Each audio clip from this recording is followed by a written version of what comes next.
The first coach I've done is Harry Redknapp, and here's a brief profile of his managing history.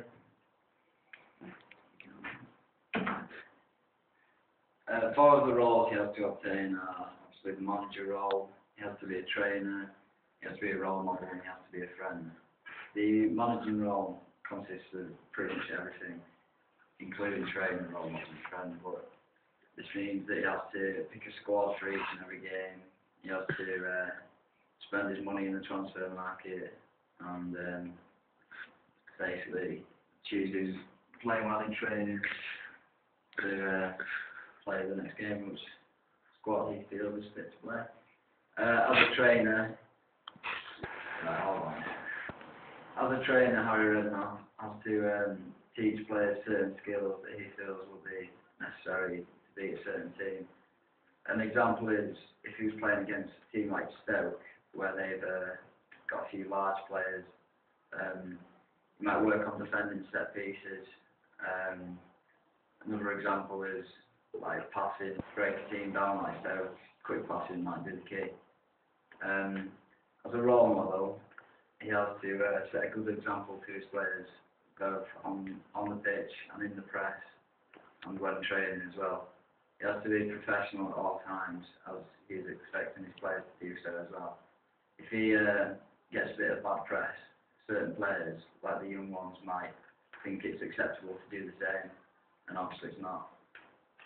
As a friend, Harry has to get along with all his players to ensure there's a good morale within the squad, and obviously if he's friendly to them, then people are going to value his opinion more, things like that. The four responsibilities he has is knowledge of the coaching environment, protection of players, equal opportunities, and professional conduct.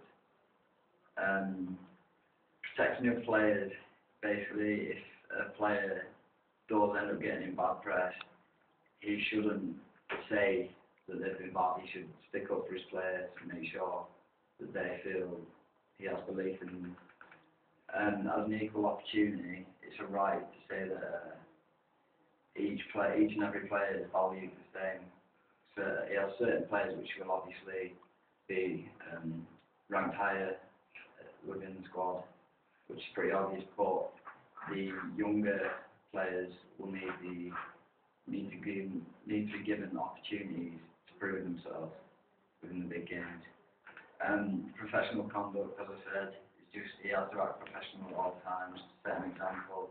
If he's unprofessional, his players will feel they can do the same and slack, and certain players may be social loafing.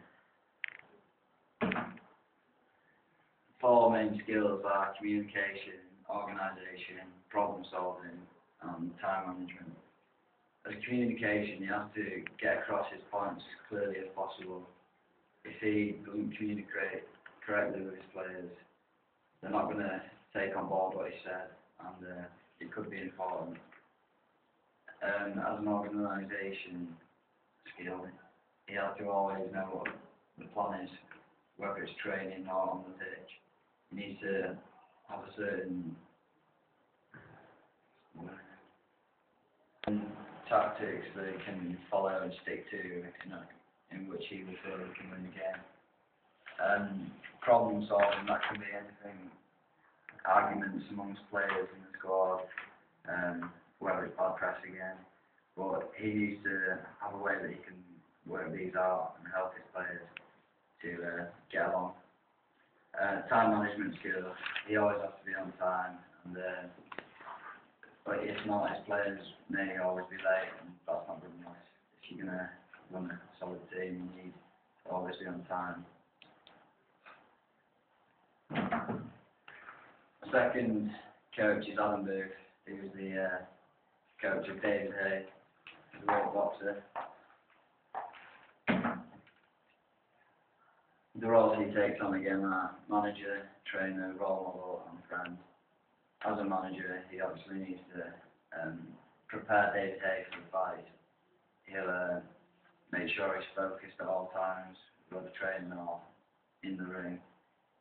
As a trainer, he has to make sure David Hayes is fit enough. He has to think about his diet plan, all kind of things like that. And he might have certain tactics to follow based on who he's fighting. As a role model, obviously, he has to be professional, and David Hayes must basically follow his lead, being professional at all times.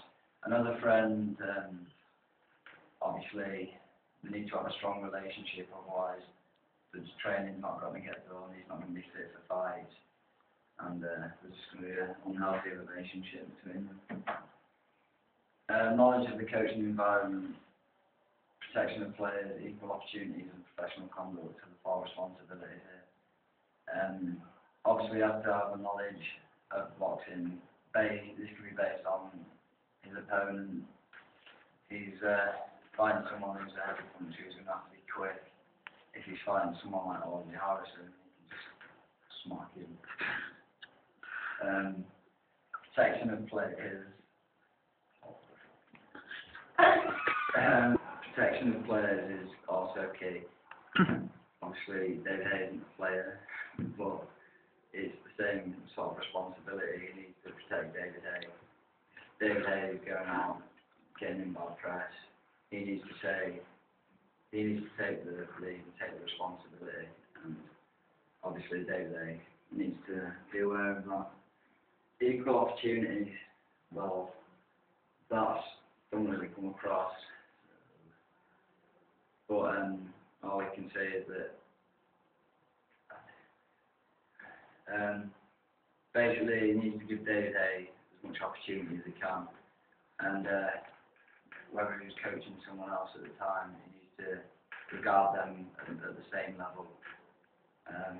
For professional conduct, same again really, you just have to be professional at all times, make sure David Hayes is behaving himself.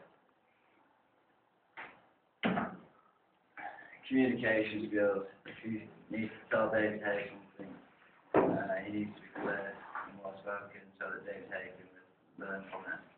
If he's made any mistakes in the previous fight that he's been caught from, then I will do if he needs to get that across.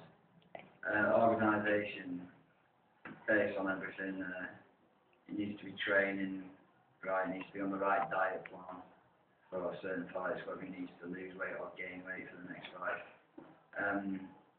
Problem solving, again, it's just all about acting professional, and if anyone does pick up on any bad press or David Hayes being slated, he needs to go out and talk to the press and give a good enough reason why to get him out of the bad press.